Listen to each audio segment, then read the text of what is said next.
and welcome back to Higher Education Made Easy with me, Dr. Chinyere Ejayi. Here I provide short video clips tailored to helping you succeed in higher education. I'm going to be doing a series of short videos dedicated to writing at university. The first one is going to be reading critically. I'm going to do another one on paraphrasing and another one on writing paragraphs, and I'm going to also do another video on constructing an argument. Okay, but let's dive straight into today's topic, which is reading critically. Reading critically is an essential element of your studies because it will enable you to demonstrate your in-depth knowledge and understanding of your topic, and will help you achieve higher grades in your assignment, project, or dissertation. When reading, you don't just read for the sake of reading. You want to make sure that you are active in your reading and you are asking questions that will help you engage actively with the material you are reading. So the following questions will support your active reading. The first one is, who wrote it? Who are the authors or author of this article I'm reading? Who is it written for? Or who are the intended audience of this work?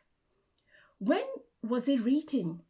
Thinking about the date of the publication is important here because if it is a research publication, you want to make sure you are engaging with work that is recent and relevant. So let's say, for example, you are researching a contemporary topic like mental health. You want to look at recent work that has been done in the field. You don't want to be looking at research that was conducted in the 1990s unless it is for comparative purposes, okay? Having said that, if you are bringing in theories into your discussion, it will not matter the age of the publication, as theories can still apply in our current day. So please note the differences here. The next question is, where was it written? This matters if your topic is very much framed around a particular location, say the UK, for example. Then you want to access materials that contain research that has been completed in the UK. So when you have addressed all these questions, the next thing to think about is this article relevant to my work or assignment? So after asking all these preliminary questions and you are satisfied, then you want to read for understanding, okay? Demonstrate your ability to analyze what you have read and be able to present an evaluation of what you have read. Remember, all these can be happening at the same time as you read. It all depends on where you are at with regards to your academic reading skill. But I am going to talk through these points one by one for better understanding. The first point is reading for understanding. This means that you understand what you have read such that you are able to discuss or describe it. In order to achieve this, please make sure you give yourself time to read and be patient with yourself. Many times I find that students do not give themselves enough time to read. They focus so much on the writing aspect of completing their assignment and do not give themselves enough time to gather enough evidence that will actually support their writing. Reading time is one of the most, if not the most important part of completing your assignment or dissertation. I will put the link for my video on reading at university and reading strategies. These videos will support you in how to approach your reading and provide some ideas regarding effective reading strategies. Another thing to do here is to look up keywords or words you don't understand. At times, these words might be the key to understanding the sentence you are reading, okay? And it is also okay to read an article more than once. The first reading could be skimming through it, and then the second time reading through the article actively, okay? My last suggestion here would be to form a reading group. This reading group could be, say, 2 or 3 people who are studying the same module. The idea is that the reading group decide on an article to read and discuss. This is really good because members of the reading group will present their understanding of the article, which will also help you expand your own understanding of the material. The second point is analyzing. This certainly involves understanding the article and thinking critically about the content of the article. To do this, you have to break it down, okay? You have to read the different parts of the article, which could include the introduction, the literature review, the methods section, findings, and conclusions. I just want to add here that you don't have to read these all in one go. You can give yourself breaks. So read the introduction, for example, make notes, and then come back later to read the literature or the method section of that particular article. So remember, it all depends on what works for you. So when you are reading the different parts of the article, make sure you are asking critical questions and looking for gaps, okay? I will put a link to my video on an original research article where I talk about the types of questions to ask when reading the methods section of an article, okay? When you are reading the findings and conclusion sections of the article, you want to be thinking, for example, how do the findings relate to the aims of the research? All the research questions posed at the beginning of the article. How well are the findings interpreted, for example? Are the authors overly generalizing in the conclusion part of the article?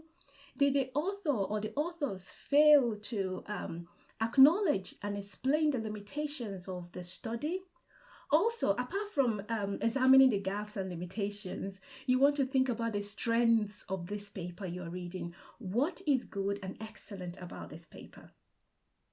This also brings you to asking the question, what is the main argument in this paper I'm reading? You want to make sure that you understand the main argument. Please note that the main argument is not the title of the article or the material you are reading. It is the main point or the main points the authors are putting forward to you, the reader, through the discussions presented in the findings and the conclusion sections of the article. Moving now to the last point, which is evaluation. Evaluation is the so what element of the paper. It is your personal reaction to the article you have read. For you, what are the strengths and limitations of this paper you have just read? In a way, you are using the analysis you've done to decide the article's importance and implications, okay? Part of evaluation also means making comparisons with other works in the field. This means that you have to read widely. So don't just pick up one or two articles for that 2,000 words essay and read and submit your work. You won't really get good grades with that. You want to show that you have expanded your knowledge and understanding by reading materials by different authors in that topic you are writing about. Remember that although the work you are reading has been published, it does not mean that that is the only perspective that exists for that topic. So examining the work of different authors will allow you to demonstrate your in-depth knowledge and understanding of your topic. This is really important to bear in mind, okay? In reading the different works, you want to actively engage with similar or differing or completely opposite views presented by different authors. Think, do some ideas conflict with or complement each other? To help you organize the different ideas, you may want to watch my video on reading strategies, okay? Please note that the difference in views could be as a result of difference in authors' location. It could come from their points of interest. It could be as a result of the data itself, or the method used in analyzing the data, the location of the research, the sociocultural influences at the time of the research, etc. So you must read with an open mind, okay? When you have critically engaged with different works, you want to bring all these ideas together to formulate your discussion. So in synthesizing or bringing together different perspectives of the topic, you want to make sure you are making logical connections between the different perspectives in your writing. Okay, this is really important. But I'm going to be doing a video on how to construct an argument, so please watch out for that video. So these are the works that has helped me to put together this video. If you would like to read more about reading critically, then please check them out. And thank you for watching this video, and I hope it has been helpful. I will be sharing videos on the topics I mentioned at the beginning of this video, so please watch out for these upcoming videos. Bye-bye.